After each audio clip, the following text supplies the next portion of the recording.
La mayoría de las rupturas humanas no ocurren con gritos, traiciones ni confrontaciones dramáticas. Ocurren en silencio, en los pequeños gestos, en las ausencias disfrazadas de prisa, en las palabras no dichas o dichas de forma equivocada. El respeto no desaparece de un momento a otro. Se va escurriendo lentamente por las grietas de la convivencia cotidiana. Y cuando uno se da cuenta, ya no está, la persona sigue ahí, pero la admiración ha desaparecido. El vínculo continúa, sí, pero está vacío de confianza. Cuesta admitir que muchas veces somos nosotros mismos los responsables de esa erosión invisible, porque nadie nos enseña que los mayores daños no vienen de las grandes faltas, sino de lo que parece inofensivo, de hábitos que se repiten, de actitudes que vistas de forma aislada parecen insignificantes, pero que al acumularse lo transforman todo. El problema con estos comportamientos es que son sigilosos. No nos damos cuenta de que los ejercemos hasta que los efectos se vuelven demasiado evidentes como para seguir ignorándolos. Y cuando llegamos a ese punto, la reparación suele ser más compleja. Se necesita mucha honestidad emocional para mirarse al espejo y preguntarse, ¿cuánto de la imagen que los demás tienen de mí la construí yo? ¿Y cuánto la he destruido con mis propios actos? La mayoría de las personas desea ser respetada, pero pocas se preguntan qué están haciendo día tras día para merecer ese respeto, porque el respeto no se impone, no se compra, no se exige, se cultiva y exige coherencia, presencia y autoconciencia. A menudo confundimos simpatía con respeto, carisma con integridad, inteligencia con confiabilidad. Y así terminamos valorando lo que brilla en la superficie mientras descuidamos lo que realmente sostiene los vínculos significativos. El punto es que una vez que pasa la primera impresión, lo que permanece es el carácter. Y el carácter se revela, sobre todo, en lo que hacemos cuando nadie nos está observando o cuando creemos que nuestras acciones no tendrán consecuencias. Lo que propongo aquí no es una cacería de defectos, tampoco una invitación a la paranoia conductual, es simplemente un ejercicio de lucidez. Porque si algo he aprendido tras años de escuchar el dolor humano, es que las relaciones más valiosas no se destruyen por eventos grandilocuentes, sino por una sucesión de pequeñas negligencias. Y lo más preocupante es que la mayoría de las veces estos comportamientos no surgen de la maldad, surgen de la distracción, del automatismo, de la falta de percepción interna. Y es precisamente por eso que resultan tan peligrosos. Porque no se presentan como un problema, se disfrazan de normalidad. Lo que estoy a punto de compartir contigo son 4 hábitos que corroen el respeto de forma progresiva y quizás te reconozcas en uno o más de ellos. Eso no es un fracaso, es un punto de partida. Porque el verdadero cambio comienza cuando tenemos el coraje de ver lo que necesita ser transformado, sin castigarnos, pero tampoco justificándonos. La madurez emocional requiere ese equilibrio entre la autoempatía y la responsabilidad. No todo lo que hacemos es con mala intención, pero eso no significa que no tenga consecuencias. Y quizás la pregunta más honesta que podríamos hacernos sea esta. ¿Estoy dispuesto a verme con la suficiente honestidad como para rescatar, preservar o reconstruir el respeto que deseo? Hay un hábito que suele camuflarse detrás de la sociabilidad, de la cercanía, incluso de la confianza. Hablar de los demás cuando no están. A veces lo llamamos desahogo, otras veces confidencia, pero en esencia es eso, hablar del otro sin su presencia, sin su consentimiento, sin su defensa. La mayoría no lo hace con mala intención. No se siente como un acto de deslealtad, sino como una forma cotidiana de conversación. Pero el efecto psicológico que provoca es profundamente corrosivo. No se trata solo de lo que se dice, sino de lo que se comunica implícitamente. Porque quien escucha inevitablemente se pregunta, Si habla así de otros conmigo, ¿cómo hablará de mí con otros? La confianza no se destruye con escándalos, se desgasta con dudas. Basta con que una persona se cuestione tu capacidad de guardar silencio, de contener una confidencia, de sostener un límite ético en lo que dices, para que empiece a protegerse. Y una vez que alguien comienza a protegerse de ti, la relación ya ha cambiado. Tal vez siga siendo cordial, funcional, pero algo se ha perdido, la entrega. Y cuando la entrega se va, lo que queda es un vínculo vigilado, medido, superficial. He escuchado muchas veces la frase, solo estoy contando lo que ya todos saben. Como si la reiteración de una información disminuyera su impacto. Pero no se trata de qué se dice, sino de por qué se dice, para qué se dice y en qué. Y sobre todo, basta con que te quite autoridad moral frente a los demás. Porque en el fondo eso es lo que se pierde. El peso de tu palabra. Cuando eras niño, quizás te enseñaron que hablar mal de otros era incorrecto. Pero con el tiempo, esa enseñanza se diluyó entre la complicidad social y la normalización de lo inadecuado. Sin embargo, el respeto profundo hacia alguien no es compatible con la constante exposición de su vida. Cada vez que eliges hablar de una persona ausente sin una razón válida, estás debilitando tu propia estructura ética. Y eso, tarde o temprano, se nota. Aunque no te lo digan, aunque no te lo reclamen, las personas empiezan a retraerse, comienzan a dejar de confiar. No porque hayas hecho algo gravísimo, sino porque han dejado de sentirse seguras contigo. Entonces, la pregunta no es si lo que dices es verdad. La pregunta es, ¿era necesario decirlo? ¿Era útil? ¿Era justo? ¿Estás dispuesto a asumir el precio de minar tu propia credibilidad por unos minutos de conversación trivial? Cambiar este hábito no significa volverse hermético ni distante, significa elegir con conciencia las palabras que salen de tu boca. Significa comprender que el verdadero poder de una conversación no está en lo que revela, sino en lo que protege. Y que una de las formas más elevadas de respeto es saber cuándo callar. Hay otro hábito que se infiltra en la vida diaria con una apariencia de buena voluntad, pero cuyo impacto es devastador para la imagen personal. Decir que sí cuando en realidad no quieres. Prometer más de lo que puedes cumplir, comprometerte con entusiasmo y luego desaparecer. La inconfiabilidad no suele ser producto de la maldad. De hecho, en muchos casos nace del deseo de agradar, de evitar conflictos, de no decepcionar, pero paradójicamente termina generando exactamente eso: decepción, distancia, desconfianza. Prometer y no cumplir no es solo una cuestión de eficiencia o responsabilidad. Es un tema profundamente emocional. Porque cuando alguien deposita su expectativa en ti y no la encuentras al volver, se rompe algo más que un acuerdo. Se resquebraja la fe en tu palabra. Y esa es una de las pérdidas más difíciles de reparar. Porque cada vez que haces una promesa que no honras, tu palabra pierde valor. Dejas de ser alguien con quien se puede contar. Y aunque eso no se diga en voz alta, se empieza a manifestar en gestos pequeños. Te consultan menos, te involucran menos, te confían menos. La inconfiabilidad tiene un costo silencioso. A veces nos justificamos diciendo que estábamos ocupados, que lo olvidamos, que surgió algo más importante, pero rara vez nos detenemos a pensar qué mensaje le estamos enviando al otro. Tu necesidad no fue lo suficientemente relevante para mí. Y eso no solo impacta al otro, también impacta tu propia autoestima. Porque cada vez que fallas a tu palabra, te desconectas un poco más de tu integridad interna. Empiezas a verte como alguien que no termina lo que empieza, que habla más de lo que actúa, que dice, pero no hace. En el mundo emocional, las coherencias construyen puentes y las incoherencias los queman.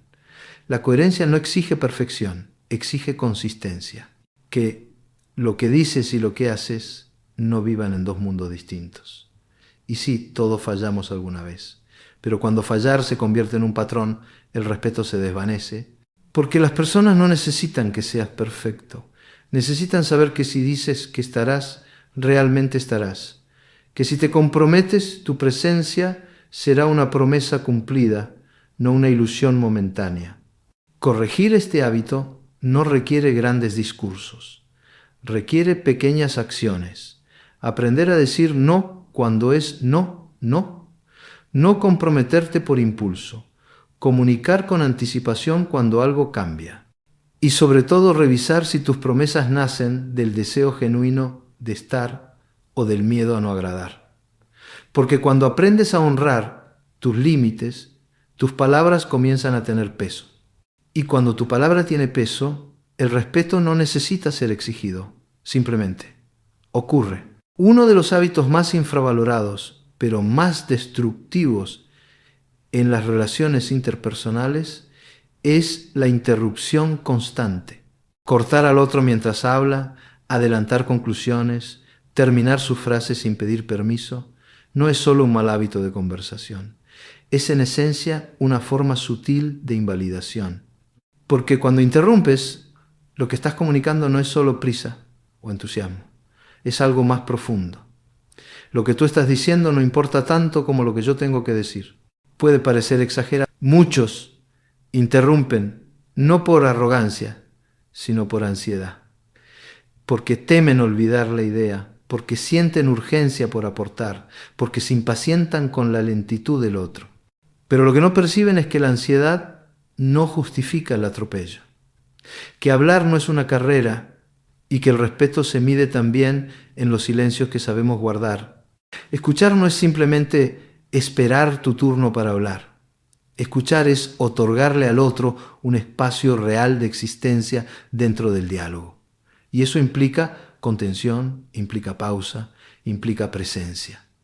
Es curioso cómo algunos, cuando son interrumpidos, se molestan profundamente, pero al mismo tiempo no perciben que hacen lo mismo de forma habitual.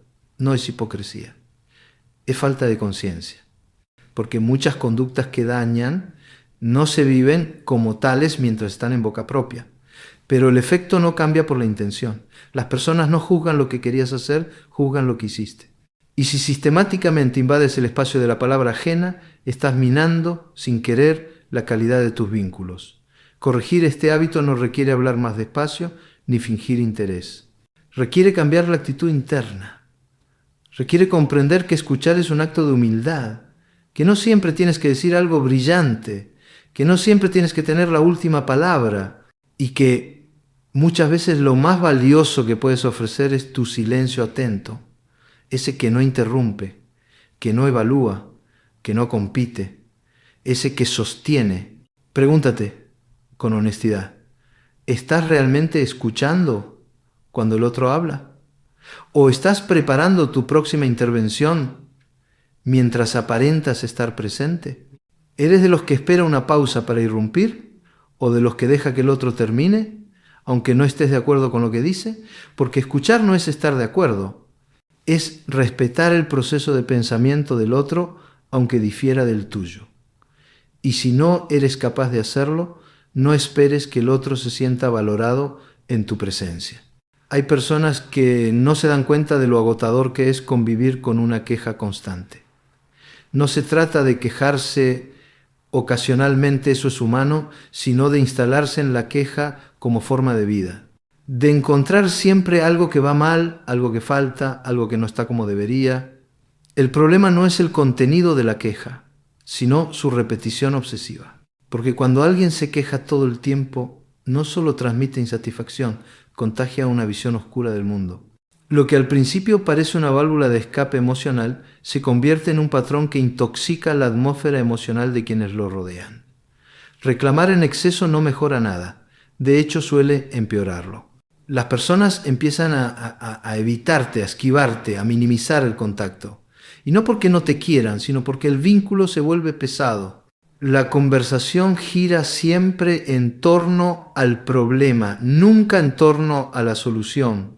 Y llega un punto en que ya no hay diálogo, solo una descarga, una repetición de los mismos discursos, las mismas críticas, las mismas frustraciones. Y cuando la conversación se vuelve predecible, pierde interés y con ella tú. La queja crónica revela algo más profundo, una dificultad para aceptar la realidad tal como es, una necesidad de controlar lo incontrolable, de oponerse a lo que simplemente ocurre. Y detrás de eso hay sufrimiento, por supuesto, pero también hay responsabilidad. Porque cada vez que eliges enfocarte exclusivamente en lo que falta, estás alimentando una narrativa de víctima. Y mientras te mantengas en esa posición, no habrá crecimiento posible, solo lamento. Lo más paradójico de este hábito es que quienes lo practican suelen sentirse incomprendidos. Dicen, es que nadie me escucha, nadie entiende por lo que paso. Y puede ser cierto, pero también es cierto que cuando todo lo que expresas es queja, los demás dejan de escucharte.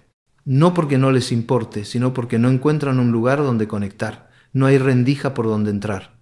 Y entonces en lugar de consuelo obtienes distancia. En lugar de empatía, silencio. Modificar este patrón requiere valentía, porque implica renunciar a una identidad que en algún momento se volvió familiar, la del que siempre está mal, y empezar a construir otra, más incómoda, pero infinitamente más digna, la del que aún en medio del caos busca una salida. Eso no significa callarse ni reprimir lo que duele. Significa elegir el momento, el lugar y la manera de expresarlo. Significa preguntarse, ¿esto que voy a decir aporta algo? ¿O simplemente repite lo que ya he dicho 1000 veces? ¿Estoy buscando alivio o validación? ¿Estoy expresando un malestar o alimentándolo? No necesitas convertirte en alguien eternamente positivo. No hace falta negar la dificultad.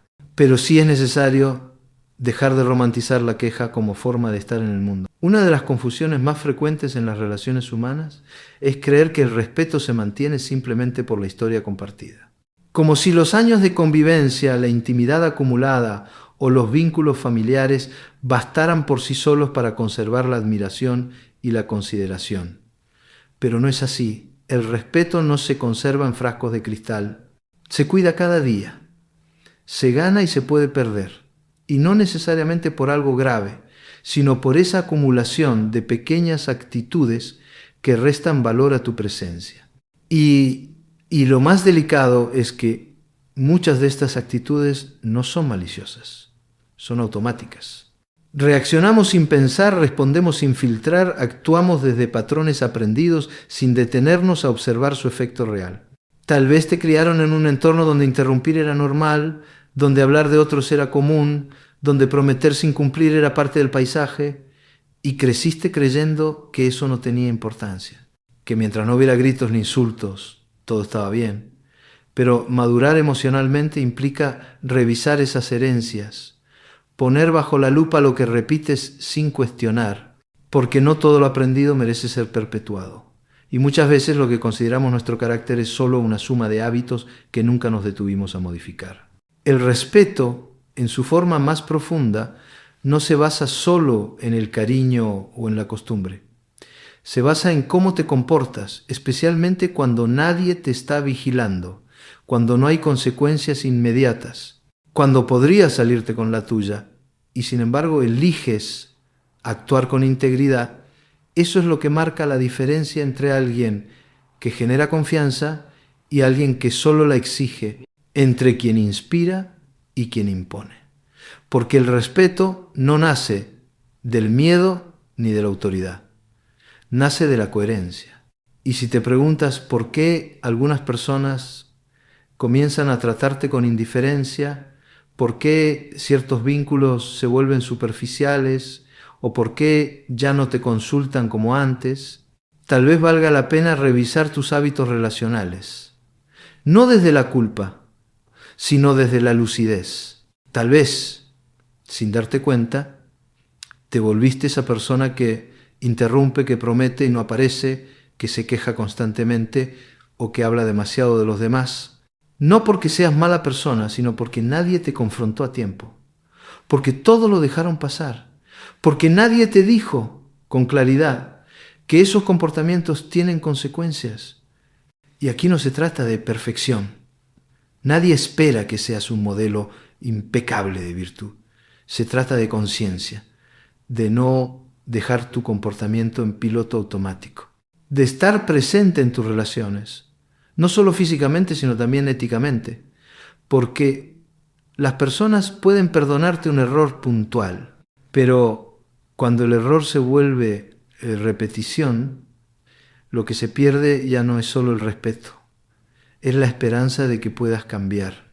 Con el paso de los años, uno empieza a entender que el verdadero respeto no se mide por cuánto te admiran en público, sino por cómo te perciben en lo íntimo quienes realmente te conocen. Puedes ser brillante en tu carrera, encantador en reuniones sociales, elocuente en tus argumentos, pero si las personas que comparten tu vida diaria ya no confían en ti, si sienten que deben protegerse emocionalmente de tus reacciones o que deben medir cada palabra por miedo a tu juicio, algo se ha quebrado.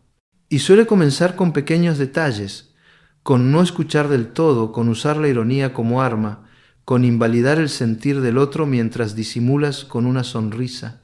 Hay formas de desrespetar que no dejan huellas visibles, pero sí cicatrices emocionales. Una de ellas es minimizar lo que el otro expresa, reírte de su sensibilidad, decir cosas como no es para tanto, estás exagerando, te lo tomas todo a pecho. Esas frases que parecen inofensivas van calando hondo, porque cuando alguien se anima a mostrarte su mundo interno y tú lo invalidas, lo que estás comunicando es: no me importa cómo te sientes, solo cómo deberías sentirte según yo.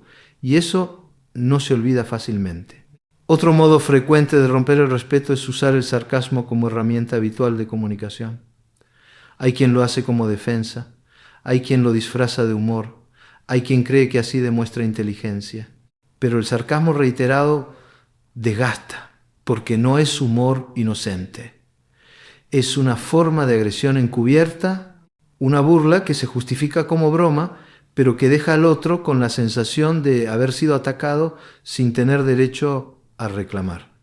Porque si lo hace, le dirás que no tiene sentido del humor, que todo se lo toma mal, y con eso completas el ciclo perfecto de invalidación. No necesitas levantar la voz para desrespetar. Basta con dejar de escuchar. Basta con mirar el teléfono mientras el otro te habla, y entonces aparece la distancia. No siempre explícita. A veces la persona sigue ahí, pero se ha ido por dentro.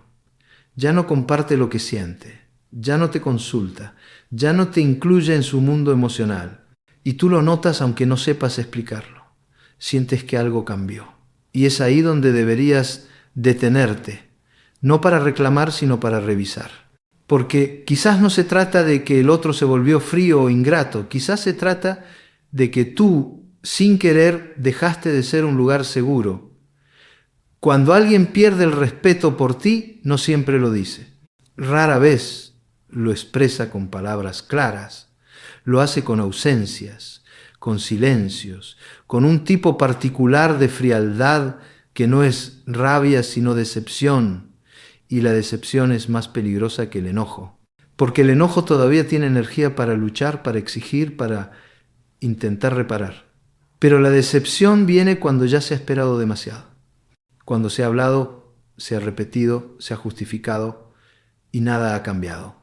Entonces el otro se desconecta. No con escándalos, sino con resignación. Y ahí es donde muchas personas se dan cuenta, demasiado tarde, de que han cruzado un umbral del que no siempre se vuelve. Una de las grandes trampas de la cotidianidad es creer que las personas nos van a esperar siempre, que van a seguir tolerando, entendiendo, adaptándose. Y sí, hay quienes tienen mucha paciencia. Pero la paciencia no es infinita, tiene un punto de quiebre. Y a veces ese punto llega en el momento más inesperado, un día como cualquier otro, una conversación que parecía normal, una mirada distinta, y de pronto lo sientes, el otro ya no está. Está en cuerpo, sí, pero su confianza se ha ido, su admiración se ha ido, su ternura se ha vuelto cautelosa. Esa pérdida no es siempre definitiva. Pero revertirla no depende de palabras bonitas ni de promesas nuevas. Depende de acciones coherentes sostenidas en el tiempo. Porque quien ha perdido el respeto por ti no necesita oír lo que vas a hacer. Necesita ver lo que haces. Y ver que lo haces sin la expectativa de una recompensa inmediata, sin el reclamo de que ya cambiaste, sin la presión de que ahora sí te estás esforzando. Porque cambiar no es solo dejar de hacer lo que daña, es también asumir con humildad el daño causado y entender que el otro tiene derecho a sanar a su ritmo, no al tuyo. Hay una dignidad en reconocer que fallaste, pero hay más dignidad aún en no convertir ese reconocimiento en chantaje emocional. A veces, en el afán de recuperar lo perdido, las personas se desesperan, quieren que todo vuelva a ser como antes, que el otro olvide rápido, que confíe de nuevo como si nada, pero eso no es realista, ni justo. La confianza rota necesita espacio, el respeto herido necesita tiempo, y tú necesitas demostrar que no estás cambiando solo para recuperar algo, sino porque entendiste que había algo esencial en ti que debía transformarse. Y si de verdad comprendes eso, entonces puedes empezar a reconstruir. Tal vez el vínculo original no regrese tal como era, pero sí pueden hacer otro, más honesto, más consciente, más humano. Uno que no se base en expectativas idealizadas, sino en el esfuerzo genuino de ser mejor. No para que el otro te admire, sino para que tú puedas mirarte al espejo con más dignidad. Reconstruir el respeto cuando se ha erosionado no es un proceso inmediato ni lineal. Requiere paciencia, pero también un tipo de coraje que pocas veces se menciona, el coraje de enfrentarte a la versión de ti mismo que contribuyó al daño. Porque es fácil decir he cambiado, pero más difícil es mirar de frente al que fuiste sin excusas ni adornos. Reconocer que fuiste impaciente, que no supiste escuchar, que hablaste de otros cuando no debías, que prometiste más de lo que estabas dispuesto a cumplir. No como una autoflagelación, sino como una forma de tomar responsabilidad emocional madura. Mucha gente quiere reparar sin pasar por ese paso. Quiere saltar directamente a la reconciliación, a la paz, al volver a estar bien. Pero la madurez afectiva no busca atajos. Sabe que lo no mirado se repite, que lo no nombrado se enquista, y que no se trata de pedir perdón una y otra vez, sino de transformarse lo suficiente como para no repetir aquello que hizo daño. Y eso implica inevitablemente incomodarse, abrirse a la posibilidad de que el otro tenga razones válidas para haberse alejado, aceptar que la confianza no se exige ni se negocia, se construye desde lo cotidiano. Tal vez te preguntes, ¿vale la pena hacer todo este esfuerzo? ¿Vale la pena cambiar hábitos que llevo años practicando si no tengo garantías de que los demás lo van a notar o valorar? La respuesta, en última instancia, no depende de los demás.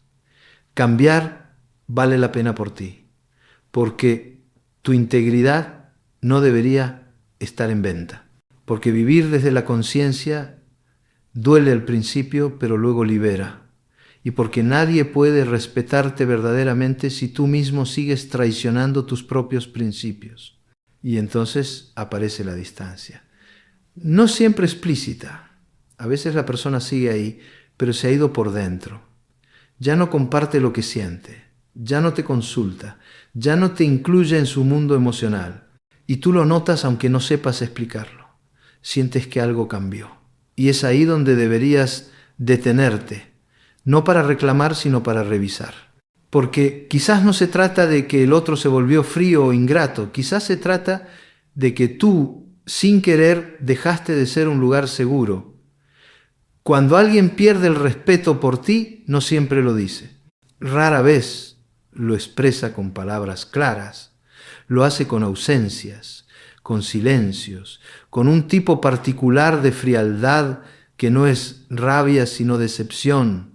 Y la decepción es más peligrosa que el enojo, porque el enojo todavía tiene energía para luchar, para exigir, para intentar reparar.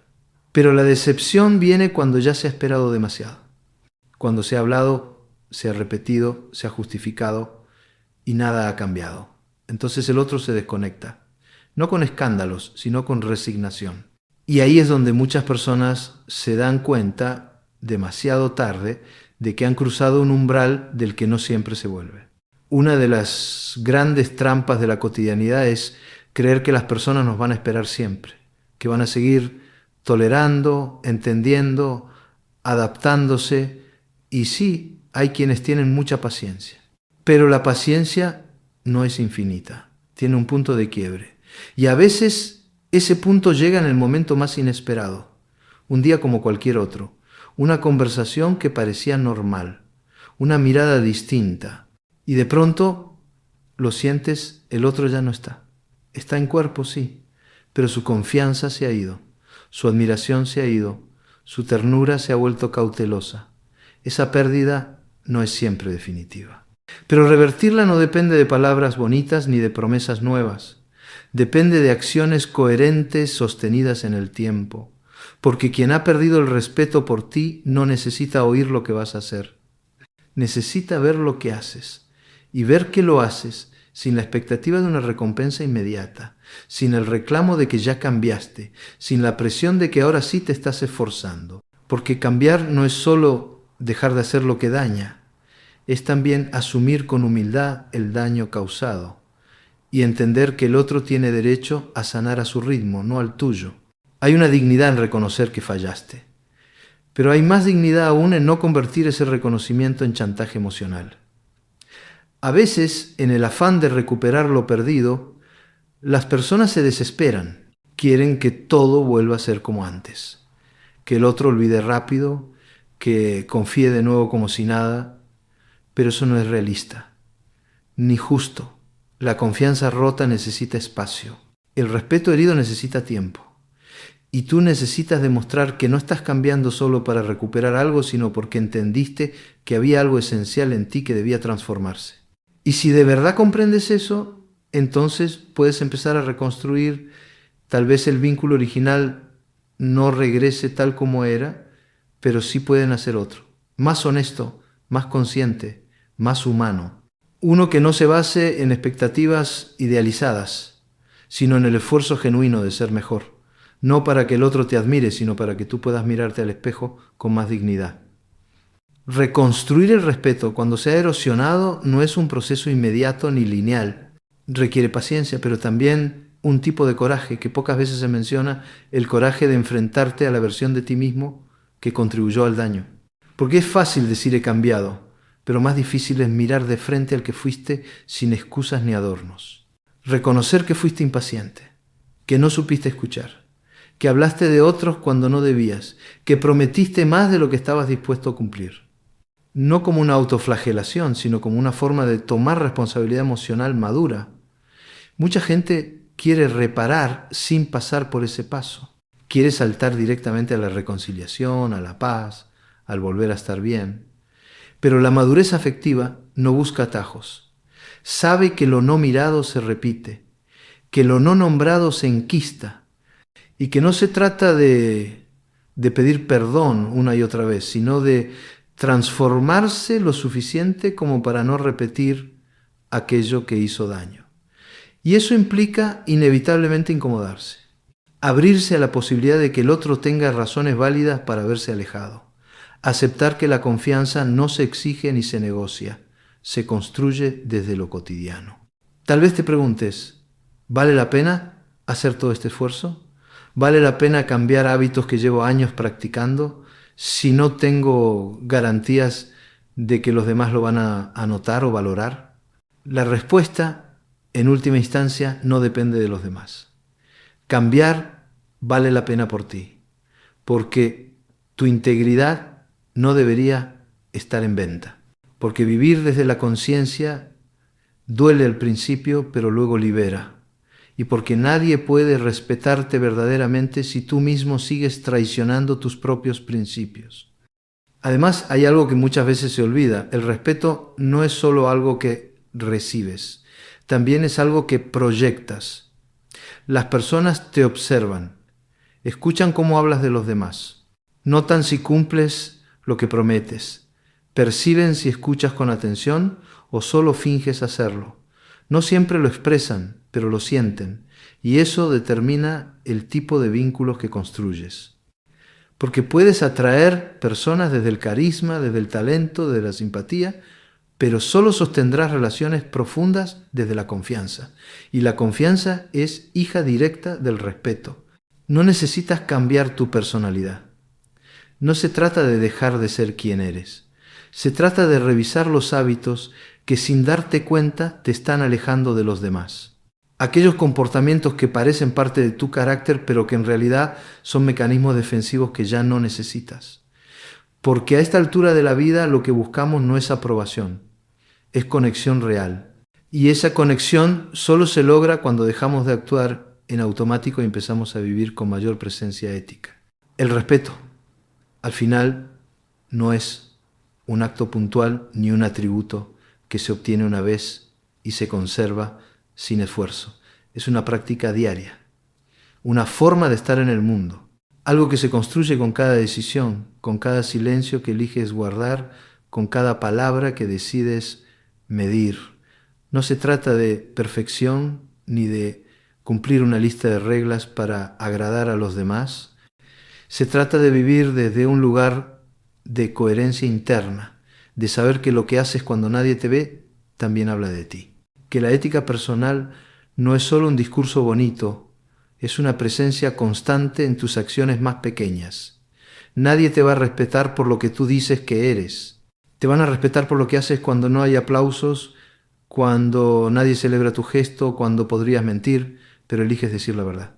Por eso, cada vez que interrumpes a alguien, cada vez que prometes algo que no piensas cumplir, cada vez que hablas de un tercero sin necesidad, o cada vez que te instalas en la queja sin buscar alternativas, estás tomando una decisión. No parece importante en el momento, pero suma. Y cuando esos actos se repiten, construyen una imagen, la tuya. Y esa imagen no la controlas tú, la construyen los demás, desde su experiencia emocional contigo. Habrá quienes te comprendan, quienes te justifiquen, quienes te tengan paciencia, pero incluso la paciencia más noble se agota cuando no ve un cambio real. Por eso, este no es un llamado a la culpa, es una invitación a la lucidez. Porque si llegaste hasta aquí, si reconoces que hay algo en ti que necesita transformarse, ya has dado el paso más difícil, aceptar que puedes y debes hacerlo distinto. Y hacerlo distinto no implica dejar de cometer errores, implica estar más presente. Pedir perdón cuando toca, sin convertir ese perdón en un ritual vacío. Implica dejar de hablar por hablar y empezar a preguntarte qué efecto tienen tus palabras. Implica dejar de excusarte en tu historia, en tu carácter, en tu así soy, y comenzar a responder por lo que eliges ser hoy. Porque cada vez que actúas con integridad, algo en ti se fortalece. Y no necesitas que nadie lo reconozca para saber que estás en el camino correcto. Quizá no recuperes todos los vínculos que perdiste. Quizá no todos crean en tu cambio. Y está bien, porque el respeto más importante no es el que viene de afuera. Es el que te permite caminar por la vida sin bajar la mirada.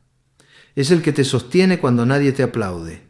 Es el que te conecta con tu propio valor incluso cuando el mundo esté en silencio. Vivir con respeto por ti y por los demás no te garantiza una vida sin conflictos, pero sí te ofrece algo mucho más valioso: relaciones auténticas, vínculos basados en la confianza y una paz interna que no necesita ser defendida porque se sostiene sola, no por orgullo, por dignidad